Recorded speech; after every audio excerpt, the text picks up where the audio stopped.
what was depressing about it is realizing how easily the things we think are safeguards for liberal democratic constitutionalism can be turned into like tools to attack it. And that, I don't think we're safe from that in the U.S. I don't think there's really any country around the world.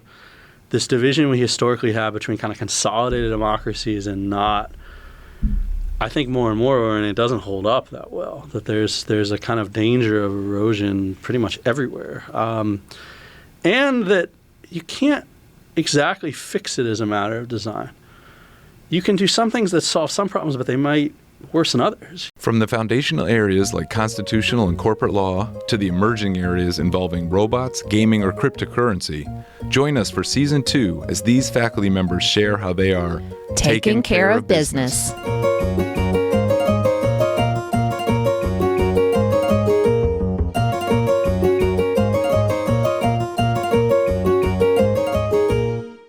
Today's guest is the Mason Ladd Professor and Associate Dean for International Programs, Professor David Landau. David, welcome to the show. No, thanks so much for having me. We're glad you're here.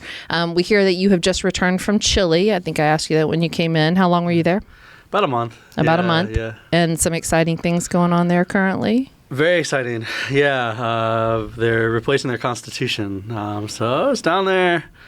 For a while, I got what they call a specialist Fulbright, which is like a kind of briefer Fulbright, essentially to watch the process, talk to people, kind of interchange ideas, and it was amazing. First time I've ever seen a constitution-making process, not something that happens every day. I mean, this is what you were into. You're there at the right time, in the right place, the right person. Well, we're going to get into that a little bit later. Let me back up just a little bit, and let's talk about your background. How did you come to FSU? Because it looks like you spent a lot of time at Harvard. Undergrad, right? Yeah. Undergrad was in poli-sci? What they call social studies, sort of a mix of social sciences, basically. Okay. Ph.D., law, J.D., J.D., Ph.D., yeah, all from Harvard. I was there a while. Did you ever think about going anywhere else? I don't know. I mean, I liked it there. Obviously, I was comfortable there. I got to Cambridge, Mass. when I was 18, and I stayed for quite a while. How many years total? I was there 12, 13 years. That's basically a lot of school. So looking at your resume, you're a prolific writer. You must write daily.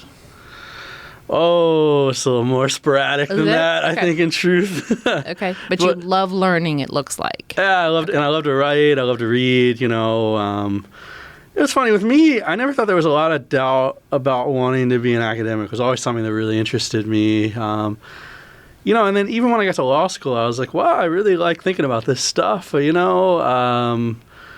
I thought even from my probably first year in law school, I probably wanted to be an academic.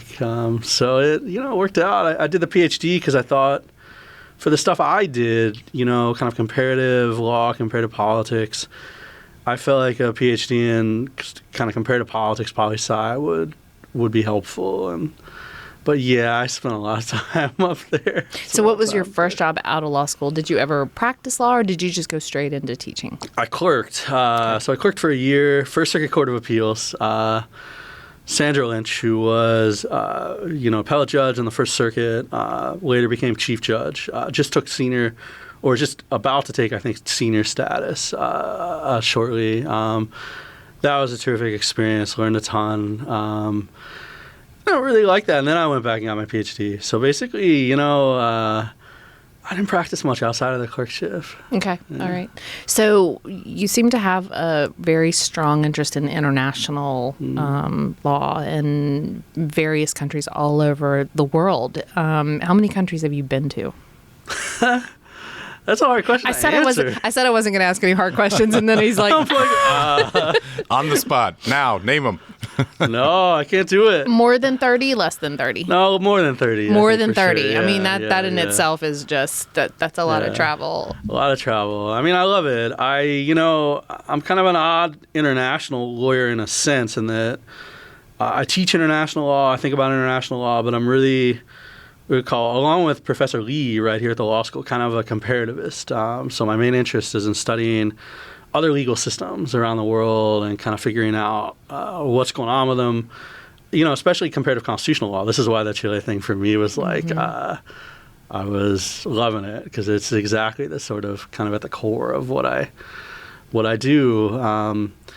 You know, and I find comparative, I think it's really interesting, very useful, very, very hard, right? I think useful in the sense that a lot of lawyers look or work across national boundaries these days. There's a lot of cross-border transactions. There's a lot of litigation that involves multiple countries.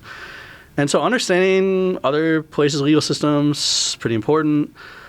Also really hard. You know, you think about how thick law is and how long it took us to learn about U.S. law. You go to law school for it and you're kind of socialized into it. And it's hard to do that with respect to other legal systems, I think. So it's, which for me is really fun, right? Because you're always learning new stuff. You know, I've been the country I've been studying the longest, Colombia, and that's been, I mean, probably 15 years at least that I've really been looking at that.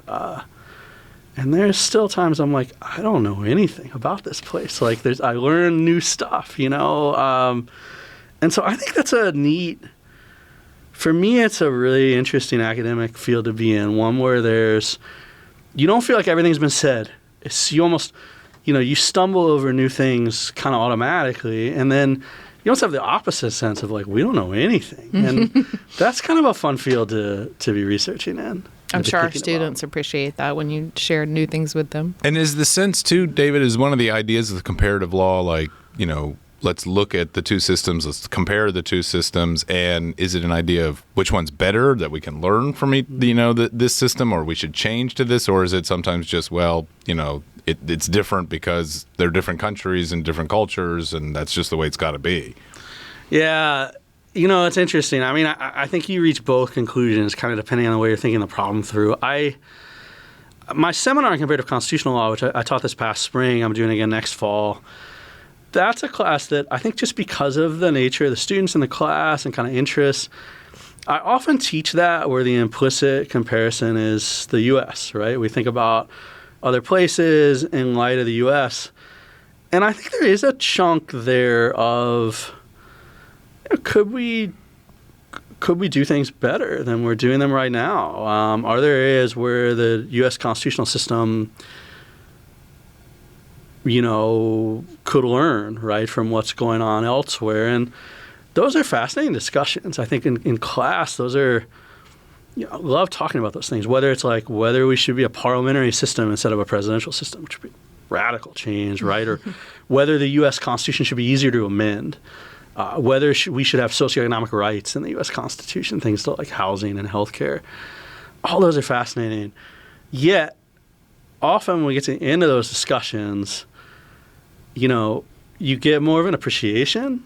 Like I think you thought more deeply about the U.S. system by putting it in context of other places.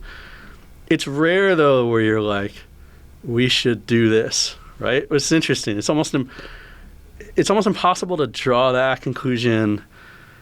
You almost have to approach the task with more humility, if that's the right word, right? More of a sense of, like, you know, thinking about just sort of importing a legal norm from someplace else in all the effects that could have that are unexpected. Very difficult thing to do. So it almost ends up like you start trying to do the first and you end up doing something more like the second, you know, and that's humbling, I think. Do you find in the comparative world as well? I mean, I was listening to you, and as you said, it can be it's difficult enough to learn your own system, much less another one. It's like a language in some ways.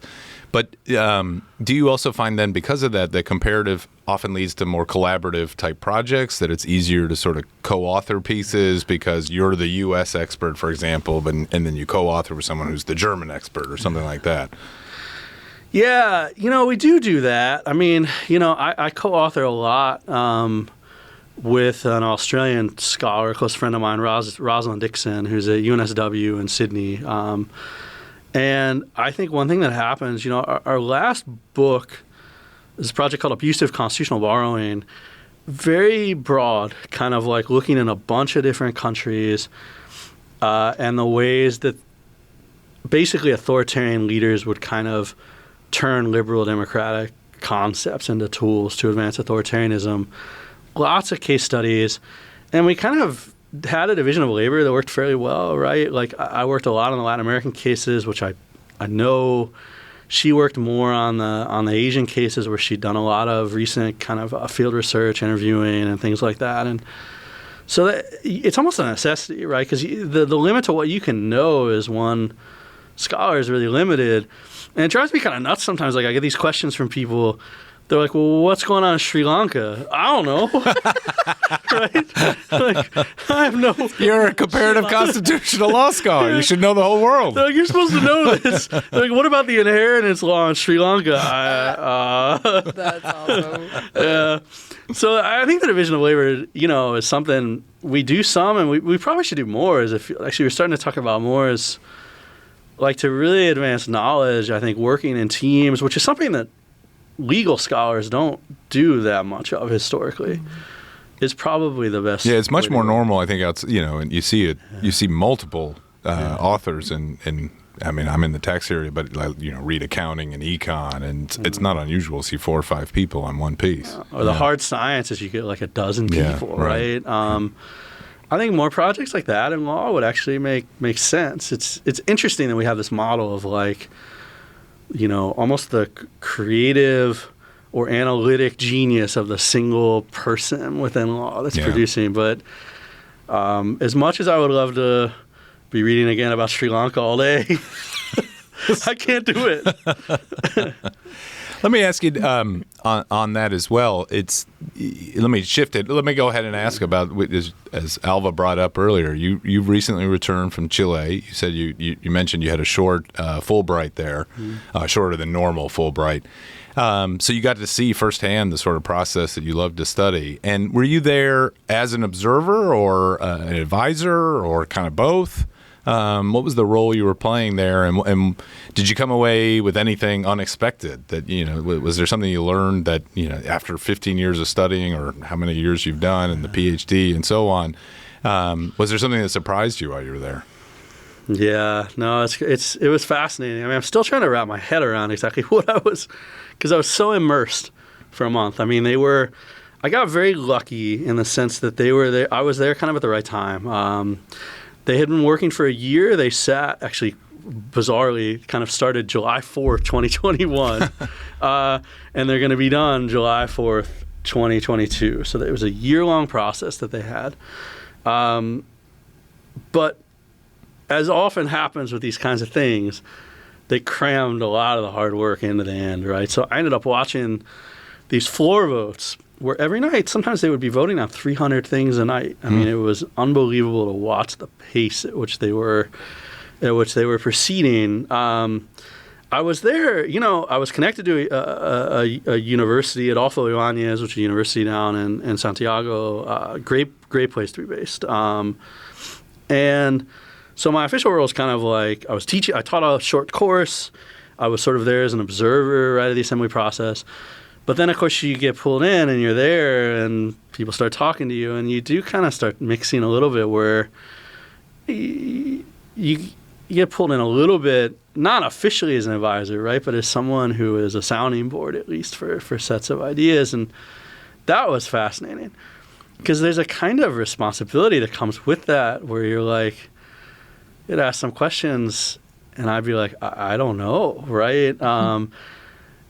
And so that was fascinating for me. I've done a little bit of that kind of advising before, but usually in a more kind of structured way. This was something kind of new, where you just get in conversations with delegates or their advisors about what's going on, and you start talking about things you've seen elsewhere. And on the one hand, it made you think like, wow, I actually do know some stuff, right? Because you could draw on this bank of stuff you knew about other cases. On the other hand, is sort of scary, right? To be like, wow, I'm not just observing this, right? There's at least some kind of input that you're, that you're giving potentially. So that was fascinating. I mean, I learned so much.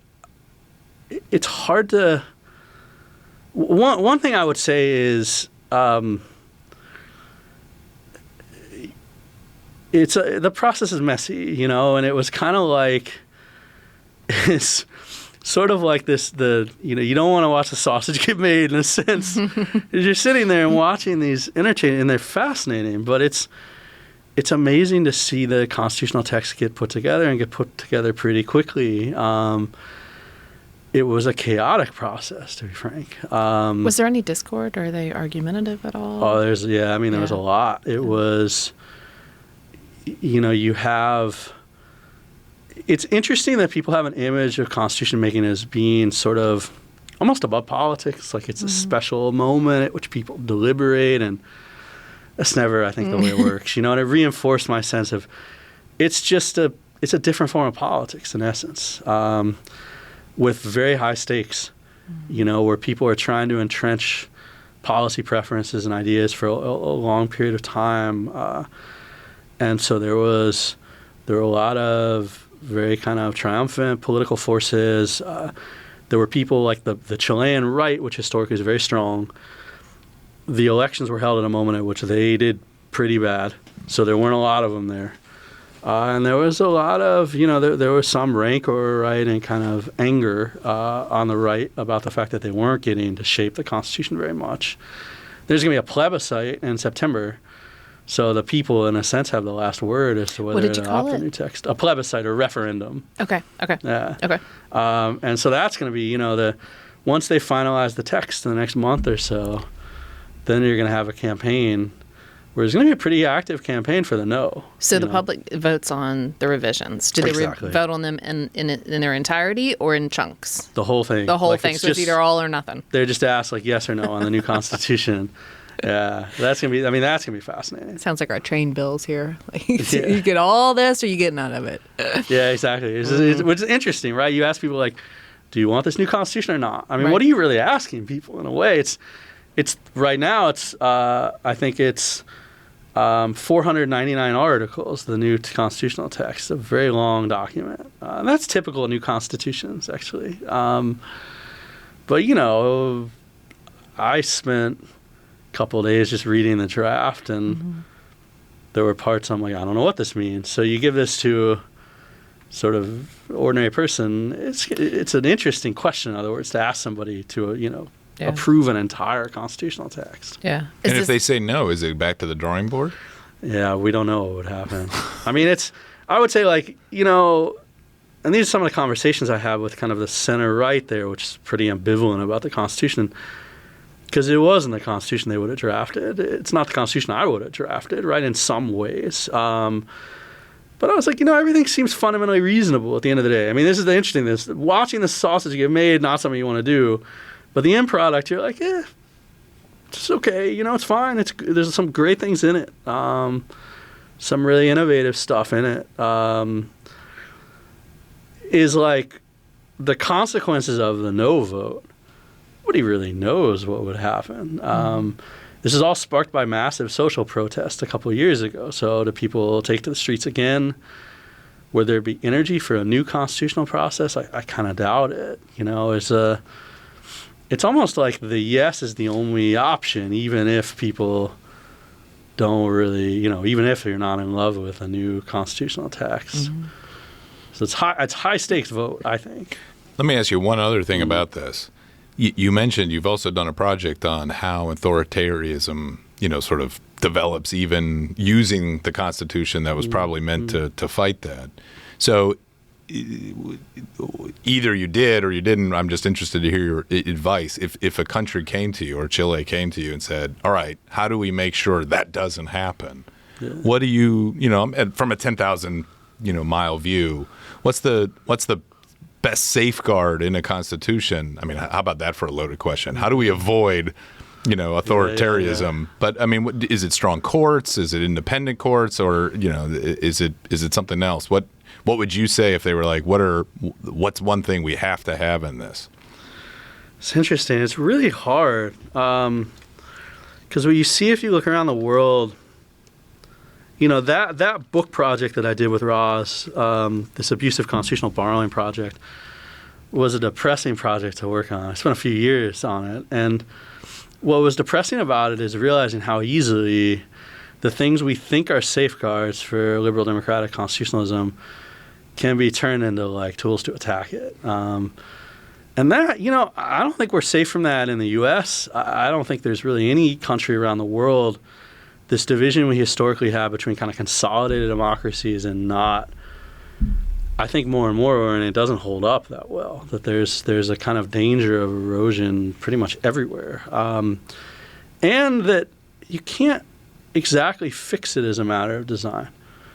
You can do some things that solve some problems, but they might worsen others, Like the U.S. Constitution, I'll give you an example, is really rigid.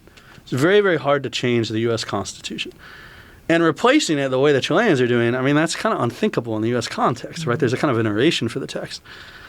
That's helpful in some ways. You think like one route that's happened a lot in Latin America is presidents getting rid of their term limits and just kind of staying in office. And that's happened a lot. It's happened recently. That's not going to happen, right, in the U.S. very easily because the Constitution is so hard to change. You got a 2-term limit and you're not going to be able to amend it. But at the same time, that rigidity, I think, causes some other problems, right, in the text. Like it's hard to fix problems that may already exist. So it's kind of depressing. It's not the most satisfying answer. Is like there's almost at the level of design nothing that is going to give you that safeguard, that sense of like, well, we're in good shape. We wrote a good constitution.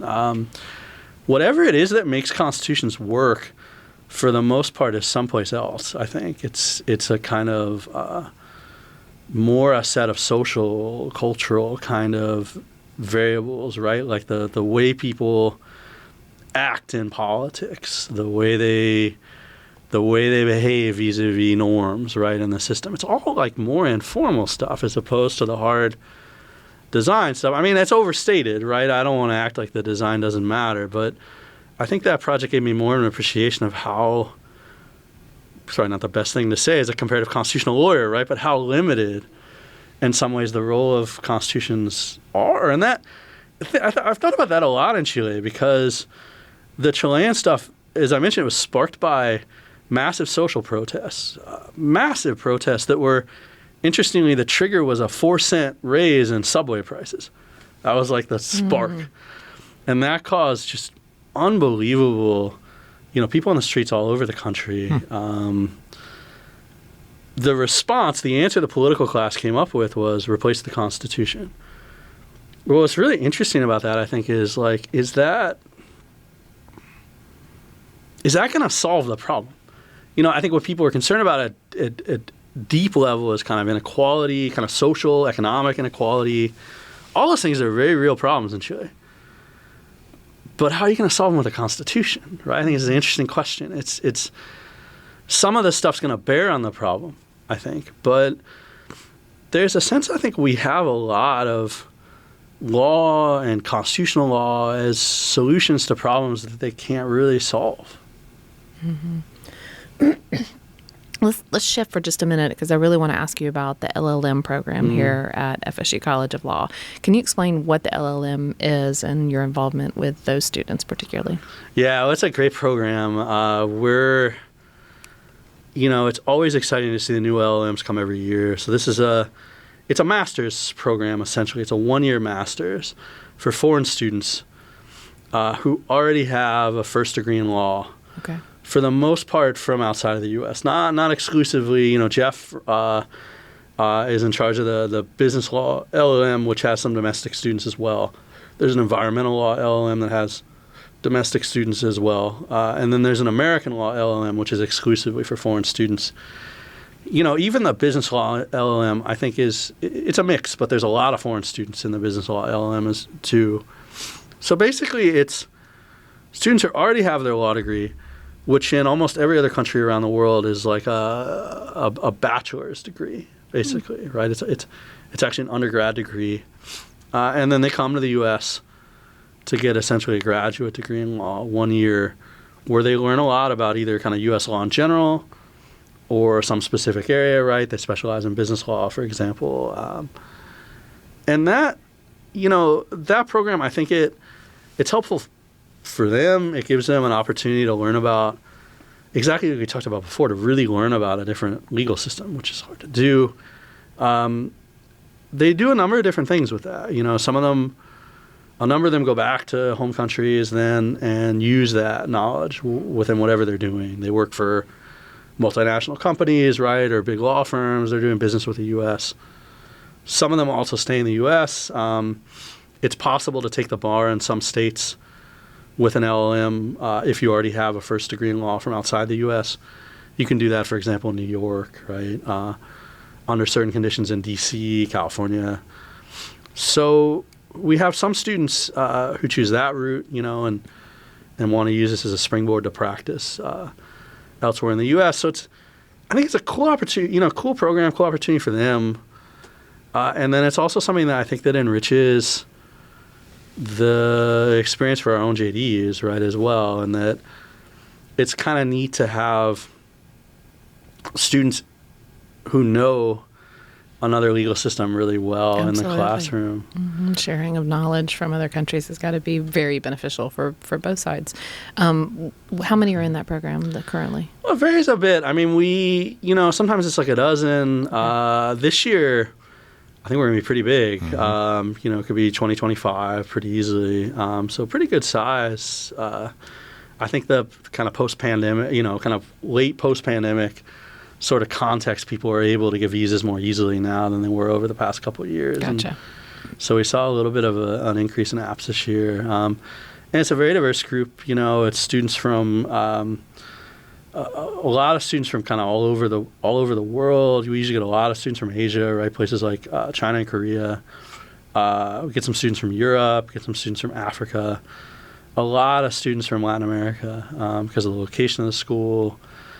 Also financially, there's a program or a set of scholarships that often lets us give in-state tuition for certain applicants from Latin America, and that's a plus. That's something that helps. Do they speak English when they come to this program? Is that a prerequisite, or is that just happens organically? No, they have to. Okay. Yeah, they have to.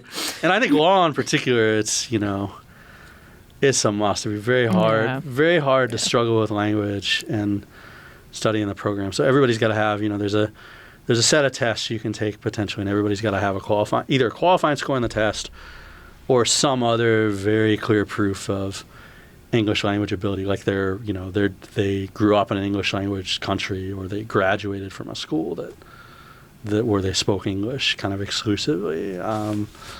So yeah, I mean that language stuff's really, really important. But then, they get here, and I think it's interesting. Tallahassee, Florida, obviously is a very different experience for a number of them, than I think the foreign countries they came from. But they inevitably they love it, I think, and part of that is that Tallahassee's a cool place. They're immersed in a set of experiences they've ever seen before. I mean, imagine going to an FSU football game, right? After having come from someplace completely different. I think it's a fascinating experience. So love it, and I think the JDs. The other thing is the JDs are so welcoming here. Our students are so warm and kind of welcoming that they feel kind of like really immersed, integrated into the community, which is pretty cool. That's nice to hear. We had some students on that talked exactly the same thing about how every law school they visited claimed we're family and it's welcoming, and they're like, that actually exists here on FSU campus, at the College of Law. So that's always good to hear that. All right, well, we're gonna wrap up with a series of just sort of think fast, get to know David just a little bit more. Oh, these are super tough. How do you take your coffee? I don't drink coffee. Oh, man, what is it this week? Unless I'm in Latin America, and then I am drinking a lot of coffee. Well, I kind of figured you would say dark espresso, like a little shot of something, but no. That's way too strong for me. I wouldn't sleep for like 2 days if I drank that. So no caffeine, or just no coffee? Just no coffee. I mean, I have to admit, I'll drink way too much unsweet iced tea. I'll have those like pretty much all day. Okay. I'm not really a good Southerner because I don't like the sweet tea. I can't deal with. That's good. It's bad for your teeth. There's a ton of calories. There's nothing good about it. So yeah, I agree with sugary. That. Yeah, once I left the South and stopped drinking it, I never went back. You realize that's not good for you. Don't do that. All right. What's one movie you really enjoy? There's so many.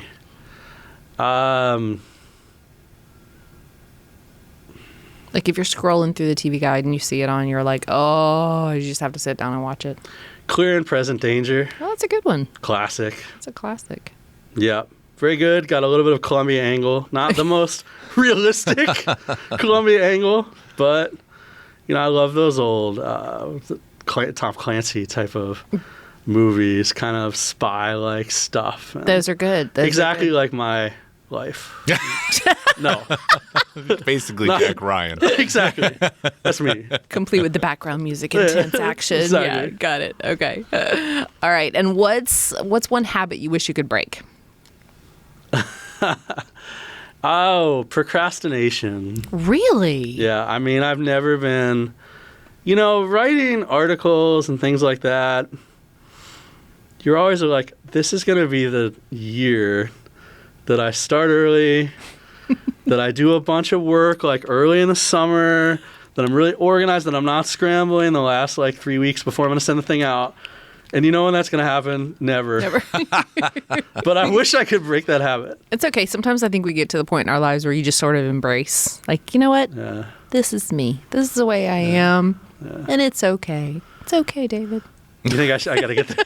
Thank you for that. That's what I need. A part-time therapist. Yeah, this is what I need. So, well, Jeff was sharing a very interesting story before you walked in about how, it's important before you criticize somebody to say something really glowing and nice about them first. So we're part-time therapists, and here we are, I appreciate it. So you're going to drop the hammer on me now? No, that's it. Oh, okay. That's literally it. No, that's it. We just want to know a little bit more about David. The coffee answer usually is a real insight into people, So well, we got one more. What's your favorite restaurant in Tallahassee? Okay. Oh. We've been asking that. Yeah, Sage, I think. Oh, is there a good Latin American restaurant, though, with your expertise? There's some good... So there's some good places, there's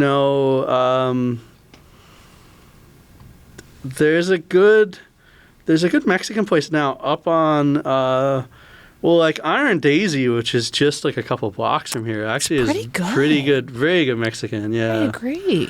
So I like that place quite a bit. What's one food you get someplace else that you cannot get here? You're like, gosh, I wish Tallahassee had this. Well, so I think we have good Mexican. But, I mean, I love Mexican food. I'll eat it any chance I can get. And so sometimes when I'm elsewhere, I'll, seek it out. You know?